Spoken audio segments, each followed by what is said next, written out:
Bom dia a todos. Que a paz de Jesus continue em nossos corações. O nosso tema desta manhã é sobre longevidade, os segredos de uma boa longevidade. E isso é um tema muito pertinente a todos nós, porque nós estamos observando um fenômeno a nível mundial, e aqui no Brasil não é diferente, no aumento gradativo da população mais idosa. Você pode observar nesse gráfico, que é de 1970, aqui do nosso estado, como exemplo, que havia uma população muito maior de crianças e adolescentes do que adultos. E atualmente já modificou.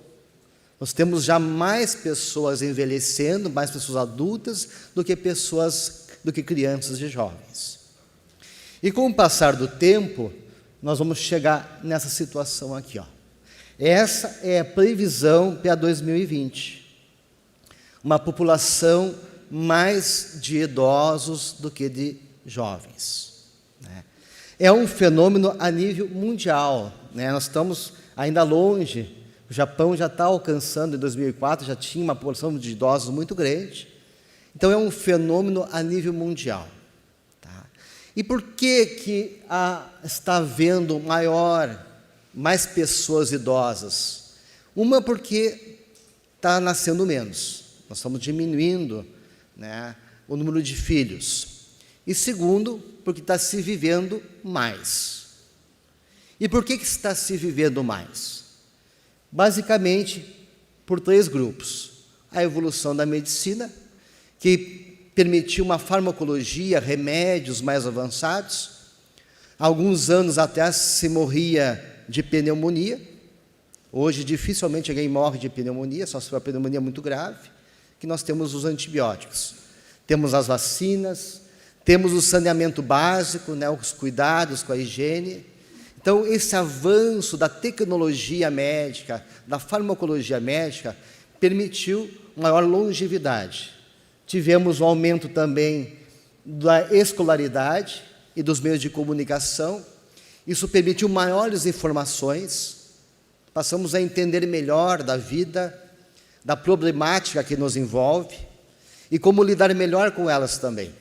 Então, o fato de nós termos mais conhecimento e melhorar a comunicação, isso também tem nos ajudado muito. E maior renda da população, que também dá mais condições de uma alimentação mais adequada. Então, esses fatores foram preponderantes para uma maior longevidade. E aí nós nos perguntamos, nós estamos hoje em dia, a média do brasileiro é de 75 anos de idade. A mulher vive um pouquinho mais, cerca de 79 anos, e os homens 72 anos. Até nisso elas ganham da gente, pessoal? Mas essa é a grande questão. Estamos vivendo mais, mas estamos vivendo melhor? O que vocês acham? A gente melhorou a tecnologia, temos mais conforto, temos melhor comunicação, viajamos com maior facilidade, morremos menos, mas nunca se viu tão forte como hoje as doenças emocionais. A desesperança, as pessoas se sentindo sozinhos no meio da multidão, e a depressão já é a maior causa de tirar as pessoas do trabalho. Bem, quando nós falamos então em envelhecimento, nós temos mais ou menos um gráfico que é uma perda fisiológica gradativa, que mais ou menos deve acontecer com todos nós. O envelhecimento biológico começa lá em cerca dos 30 anos de idade, ele vai avançando, e se esse envelhecimento for normal, nós vamos chegar lá nessa média de 70 anos. Alguns fatores podem promover um fator agravante, ou um fator catastrófico, que façam com que esse processo não ocorra dentro de uma abordagem fisiológica que nós esperamos dentro desse contexto cultural que nós estamos vivendo atualmente. Em 1961, Leonardo Wycliffe, ele é um pesquisador e ele fazia cultura de células no laboratório. E ele ficou impressionado em como as células se reproduziam rapidamente. E ele pegava aquela cultura que foi reproduzida, criava uma outra cultura de células, e ele foi vendo que à medida que ele foi replicando a cultura das células, elas foram diminuindo a capacidade delas se reproduzirem. Até que chegou num certo momento em que elas não deixaram de se reproduzir e passaram então a morrerem.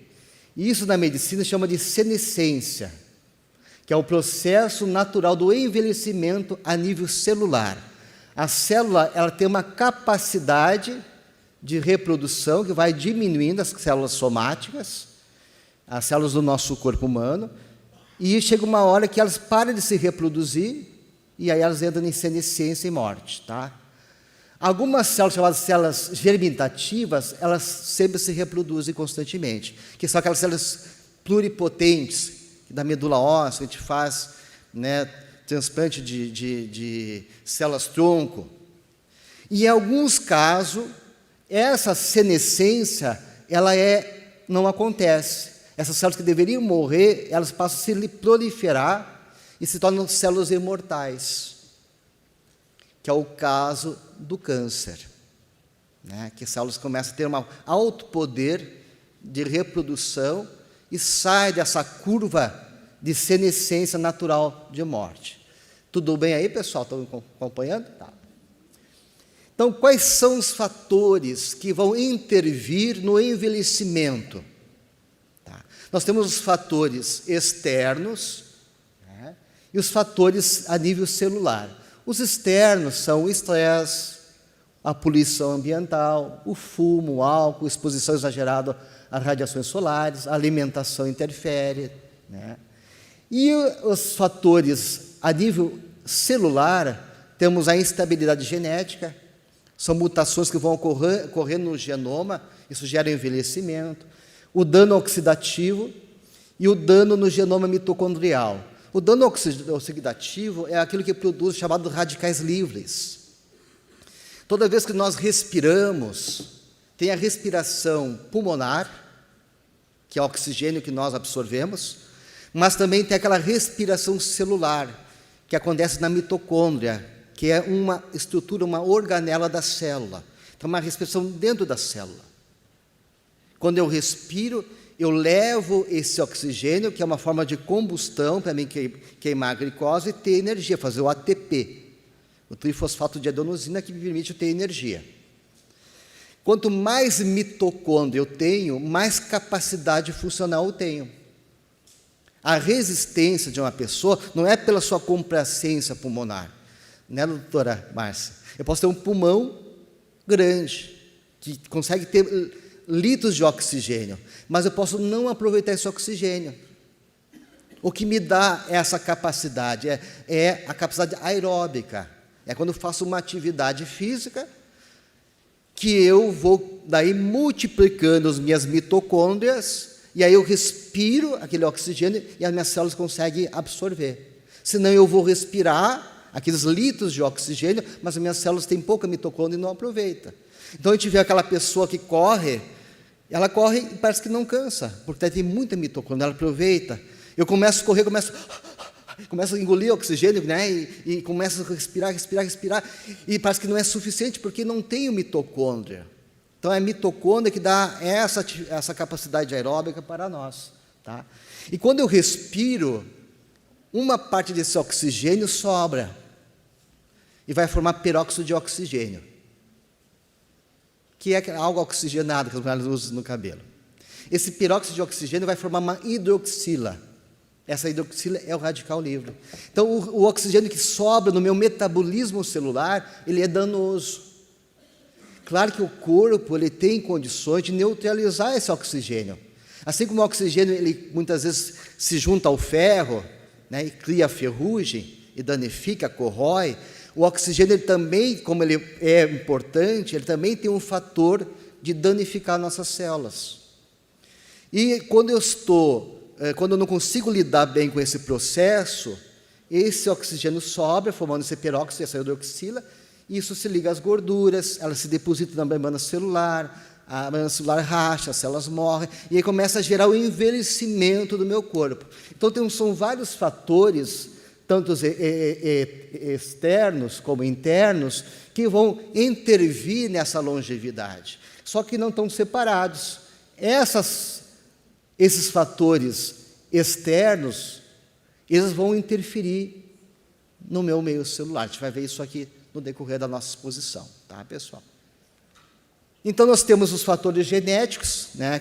A velhice gerada pelas questões genéticas, a progéria, são crianças que envelhecem mais rapidamente, a síndrome de Werner, né? As pessoas envelhecem de 5 a 10 vezes mais rapidamente. Nós temos como fatores externos a exposição ao sol, que gera um grande envelhecimento da pele, principalmente, né? A gente sabe que a radiação solar ela é acumulativa.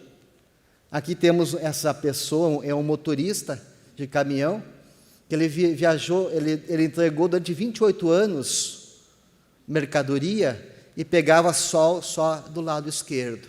Então, você vê a diferença do envelhecimento da face dele, do lado esquerdo, comparado com o lado direito, provocado por um fator externo, uma exposição excessiva ao sol, né? Temos, então, vários fatores, como exemplo, questão genética, questão externa. Então, como diminuir a velocidade desse declínio, desse envelhecimento, que é algo fisiológico, essa senescência que acontece em todas as nossas células. E aí nós temos alguns recursos que a medicina dispõe, tá? Nós sabemos que temos também a questão do vitalismo, que muito bem o Edson Cristão e o Marcos falaram aqui, que nós temos uma carga de energia vital que nós recebemos e podemos e continuamos trocando essa energia através da respiração, através da energia do sol, da natureza, da própria alimentação, porque tem uma nutrição física e tem uma nutrição energética. Nós absorvemos também a energia vital do alimento.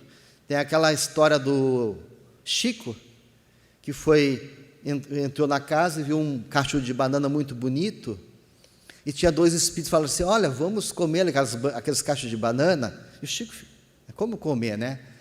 E aí o espírito foi lá e sugaram a vitalidade das bananas. Ele viu pela evidência que elas ficaram opacas, perderam aquela luminosidade que ele via pela evidência da aura daquelas bananas. Aí o Emmanuel falou: viu, Chico, como os nossos irmãos protestantes têm razão em orar antes das refeições, como forma de proteger o alimento, porque tudo tem vitalidade. Então, quando nós comemos aquela banana, nós nos alimentamos dos nutrientes, do carboidrato, das vitaminas, dos sais minerais, mas também absorvemos, pelos nossos centros de forças, a energia vital daquele alimento, né? Então, nós temos uma economia fluídica, uma energia vital que sustenta nosso corpo físico, e nós podemos, então, avaliar a nossa saúde por alguns instrumentos. Os marcadores biológicos são aqueles marcadores que são fisiológicos, anatômicos, histológicos, que a gente usa no consultório médico, ver a capacidade respiratória do paciente, o exame para ver o hormônio do paciente, todos aqueles exames que nos permitem ver a constituição, a capacidade de saúde do paciente. Os marcadores ligados ao DNA, que é a questão genética, a gente identificar o polimorfismo genético, a diferença genética entre as culturas, na mesma família, a diferença de um indivíduo para o outro. Temos os telômeros, que a gente vai falar aqui um pouquinho mais adiante, e a epigenética, né, que é a influência do meio ambiente na genética. Tá?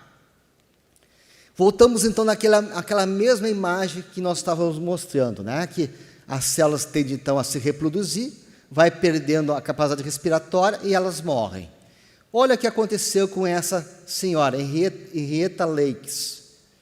ela tinha um tumor, tá? Ela faleceu em 51, um tumor de útero, que se espalhou pelo corpo.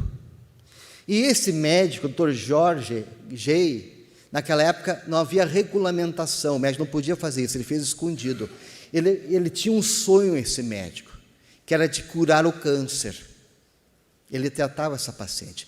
Ele colheu algumas células do câncer dessa paciente. Essas células ficaram conhecidas no mundo inteiro como células de HeLa, que é a conjunção do HE com LA, em homenagem a ela. E essas células são usadas no mundo inteiro como pesquisa. A vacina da poliomielite, pesquisa do câncer, porque essas células que ela tem são células que se tornaram imortais. Elas começaram a se reproduzir e não pararam mais. Elas escaparam dessa curva aqui da senescência, né? E hoje em dia, essas células valem milhões, a gente acha que existe tonelada dessas células. A família dela não sabia, ficou sabendo aqui há poucos anos que aquelas células eram utilizadas na medicina. A medicina fez um reconhecimento à família, fez até uma estátua em homenagem a ela, né? Mas se ganhou milhões de dinheiro em cima dessas células, né? Então, as células HeLa é um tipo de célula imortal usada em pesquisas científicas. Essa é a linhagem celular humana mais antiga e mais utilizada. A linhagem foi derivada a partir de células obtidas de um câncer cervical, coletado em 8 de fevereiro de 51, né? E ela tem uma versão ativa da telomerase, né? Uma enzima que permite o telômero ficar íntegro. Depois nós vamos explicar isso melhor para vocês. Então, ela conseguiu contornar aquele limite da Hayflick, que eu falei para vocês, que a célula vai morrendo e para de se reproduzir, né? E aqui, então, em poucas horas, ela se multiplica de uma maneira muito grande, né? Aqui a gente vê na microscopia eletrônica as células de HeLa sendo multiplicadas. Então, o que são telômeros? O que é telomerase? Na verdade, o segredo não está nos telômeros, está na telomerase. Está no telômeros, mas graças à telomerase, tá? Essa pesquisadora aqui, a Elizabeth, com a Carol, elas descobriram em 85 uma função de sequência de DNA de que havia uma substância chamada telomerase. Essa descoberta levou essa bióloga a receber o Prêmio Nobel de Medicina em 2009. O que ela descobriu? Que nós temos aqui na ponta do nosso DNA, né, dos cromossomas, o chamado telômeros. Quando a célula tem que se multiplicar, o telômero ele abre para poder haver a multiplicação, a célula tem que abrir o seu código genético. Tá? Então, à medida que o telômero abre, ele vai encurtando. Cada vez que a célula se multiplica, se reproduz, ele vai encurtando. Tá? Então, hoje se sabe que os telômeros eles funcionam como contadores intrínsecos. Quanto maior o telômero, que é aquela pontinha ali do cromossoma, ela compara ao cadarço do tênis, né, que tem aquela pontinha que não permite desfiar, né? Então, quando ela começa a multiplicar, esse telômero vai encurtando e essa capacidade de controlar a célula se desfaz, a célula se desorganiza, né? Então, os telômeros são considerados como relógios moleculares. Tá, pessoal? Então, a gente vê aqui, ó, as células se multiplicando, à medida que multiplica, elas vão perdendo a capacidade, o tamanho do telômero, e até que ela se desorganiza e morre. Então, os telômeros são fundamentais no controle da divisão celular. Está diretamente relacionado ao nosso envelhecimento. E quem mantém os telômeros íntegros? É essa enzima telomerase. Tem várias enzimas envolvidas no processo, mas a mais importante é a telomerase. Tá? Bem, além dos telômeros, né, da telomerase, que é importante para manter as nossas células vivas, nós temos a questão da epigenética. A epigenética surgiu recentemente como uma grande força na pesquisa médica, porque até poucos anos atrás, a medicina dava muita importância para a questão genética. Teve até aquele chamado Projeto Genoma, lembram? Que foi um esforço no mundo inteiro, de pesquisa do mundo inteiro, de se colocar muito recurso para nós decodificar o genoma humano para descobrir todas as formas de cura das doenças. E o Projeto Genoma foi um tiro no próprio pé dos médicos, dos próprios cientistas, porque a gente viu que a genética não tinha condição de explicar a complexidade. Nós esperávamos em torno de 100 milhões, 120 milhões de genes, nós temos 30 milhões de genes. É quase que a mesma coisa que um rato tem. Um pé de milho tem isso aí. E aí, antigamente, quando nós íamos fazer os medicina, dizia genética do comportamento. A pessoa dizia, o comportamento é dado pela genética. Isso tudo se perdeu, pessoal. E aí se viu, com esse estudo do Projeto Genoma, que a influência do meio que nós vivemos e como vivemos influi muito mais do que nós imaginamos. E aí se criou, então, a questão da epigenética. A epigenética, a relação com o meio, ele vai provocar uma metilação do DNA. O maior fator epigenético é chamado de metilação. Ela altera um pedacinho ali. E essa alteração vai ser também passada para outras gerações.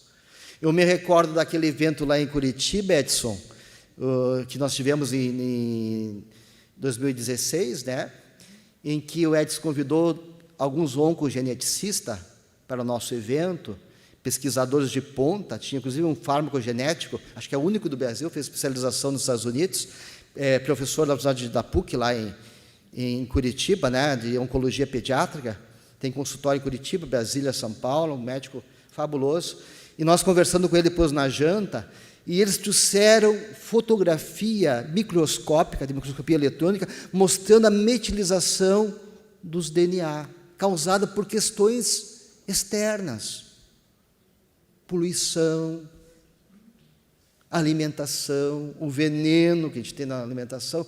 E eu vejo que ele é super cuidadoso, ele deve ver tanto câncer no seu dia a dia, que ele se cuida, só come coisa orgânica, Ele que essa realidade está tão perto dele, porque ele vê essa metilação lá nas células, que esses cuidados que a gente não tem, que a gente acha que não influencia muito.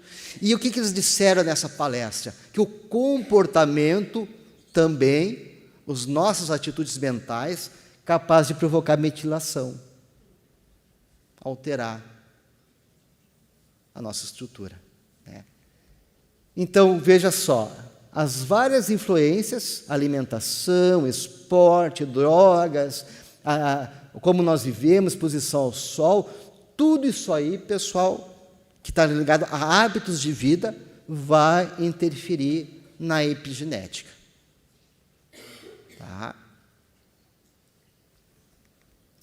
Um exemplo disso.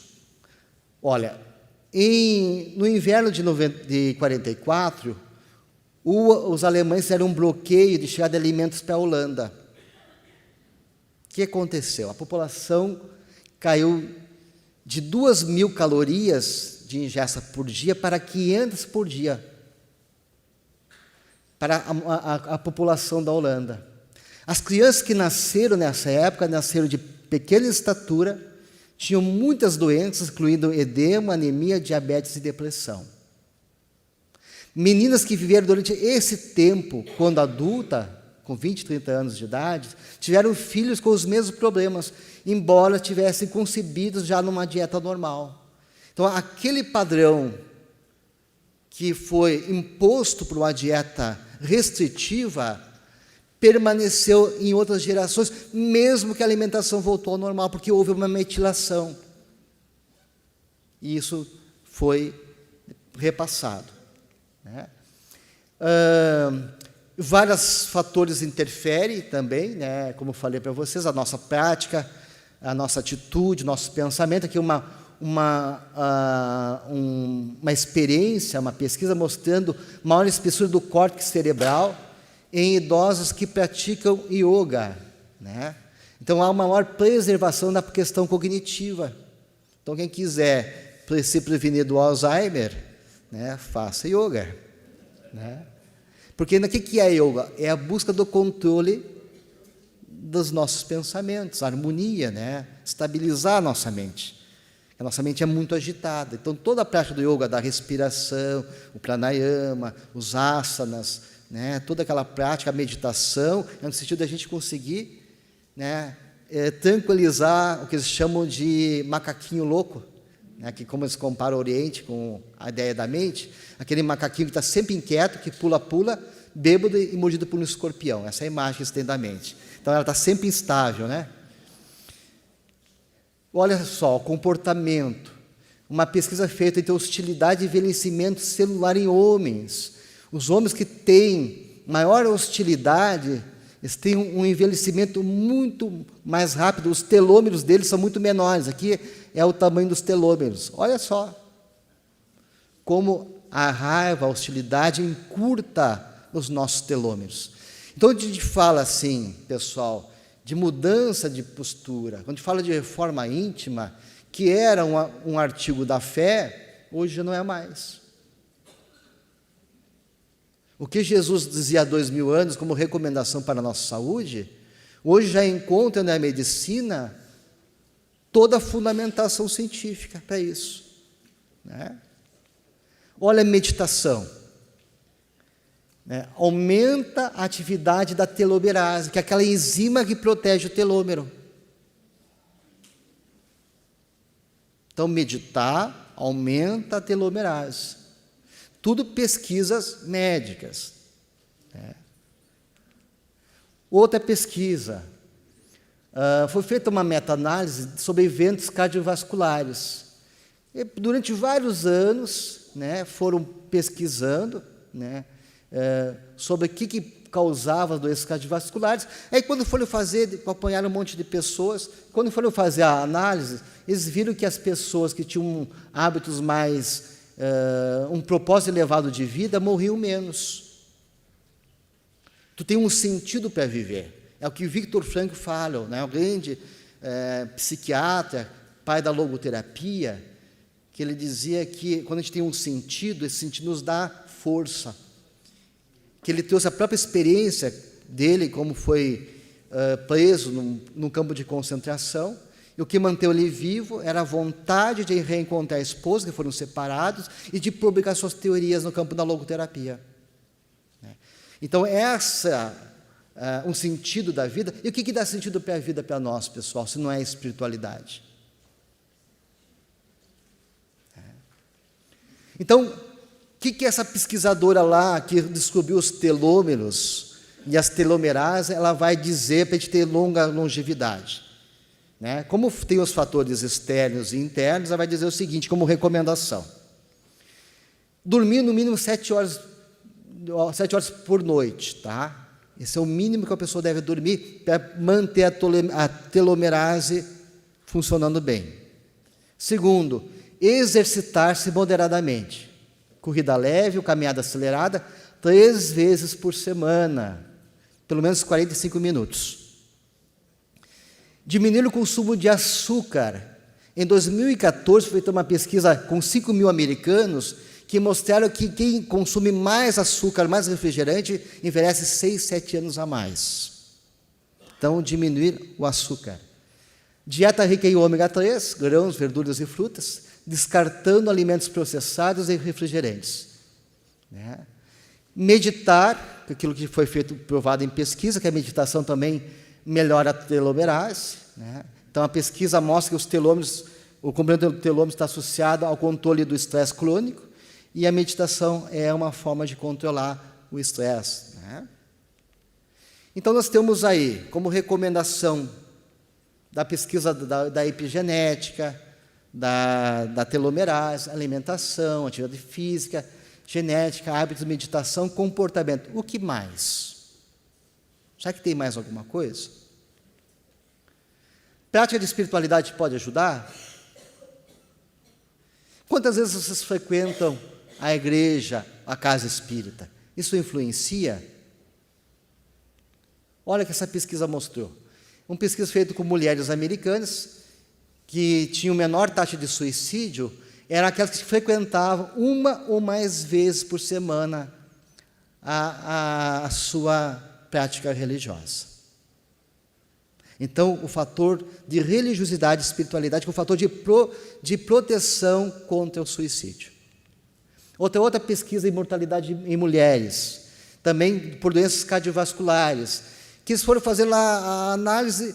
A partir de um certo momento, os americanos são muito organizados, vão fazendo pesquisa e, durante muitos anos, eles vão acompanhando. Só que, a partir de um certo momento, eles perguntaram se a pessoa tinha religião, se ela vivia espiritualidade.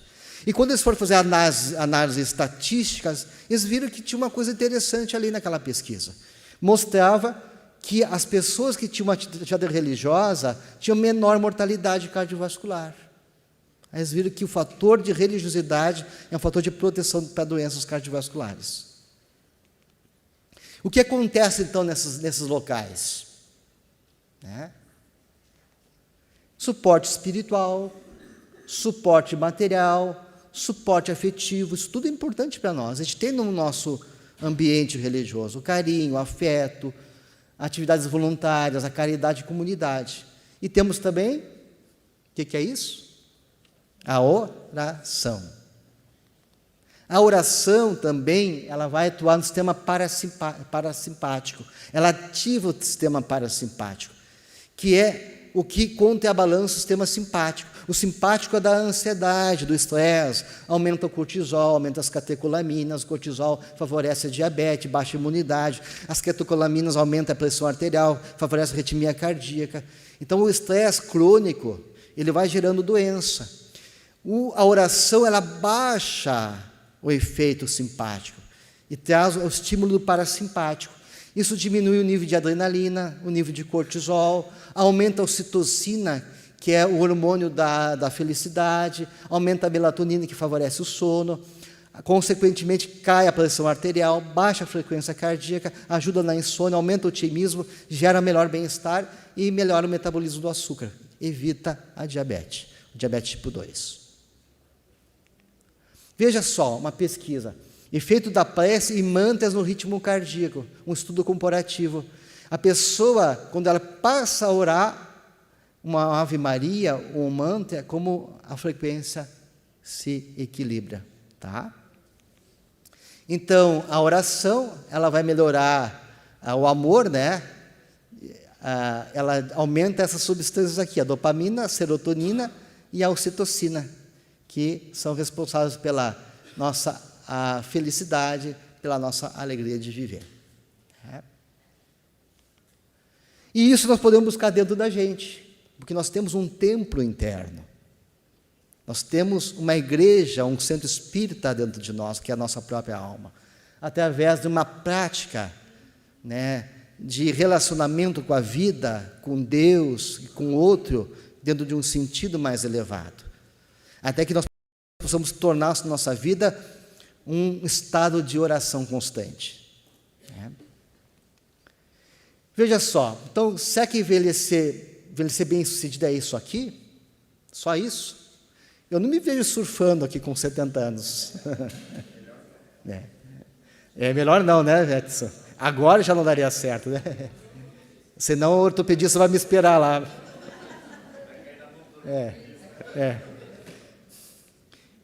E o envelhecimento espiritual bem-sucedido? Será que envelhecer é só buscar os fatores físicos? Então, nós temos que cuidar da nossa energia vital, buscar nosso reconhecimento interno, a doença, como o caminho já foi visto aqui, para que o nosso perispírito, né, a nossa túnica, esteja adequada do outro lado. Porque o nosso corpo espiritual, ele tem um peso, e Sandro Elias fala, o peso específico. Sabe aquele balão de hélio que quer subir e tem aquela barbante que não deixa? O balão de hélio são vocês, as pessoas iluminadas, né? Cortou os liames do corpo, ele voa, né? O pessoal lá fora, né, que não são iluminados, esse é um balão de oxigênio, né? Corta os liames e eles permanecem. Porque então a velhice é também uma preparação para que nós voemos, né, e possamos chegar nas alturas espirituais e não acontecer como esse foguetinho aqui que já explodiu e ficou aqui, né? Por quê? Porque nós sabemos que o mundo espiritual tem camadas, onde nós vamos constituir os nossos lares. E cada um vai para a morada que merece, conforme o seu peso específico. É uma lei matemática, pessoal. Se eu jogar isso aqui para cima, ele vai cair.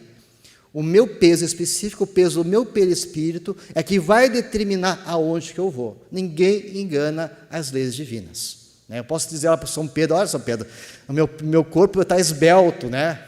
Vamos pesar teu perispírito lá, né? Tu vê que nem lá de escapa da balança, né? Então, a gente tem que ter um peso bem baixo espiritualmente. E para encerrar, eu queria relatar para vocês esse diálogo de Jesus com Pedro, que está no livro Boa Nova, no capítulo 9, que é uma leitura muito bacana a se fazer em casa depois. Pedro, ele começa a ver que João e Tiago, filho de Zaqueu, que eram jovens, falavam com entusiasmo: olha, eu vou pregar o evangelho. Então, tudo que Jesus falava, eles se empolgavam: vamos fazer isso, vamos fazer aquilo, tinha um monte de planos. Só que Pedro se olhava e dizia: puxa, mas eu já estou velho, tenho família, não tenho essa juventude, conheci Jesus já com bastante idade, né? E aquilo estava angustiando Pedro,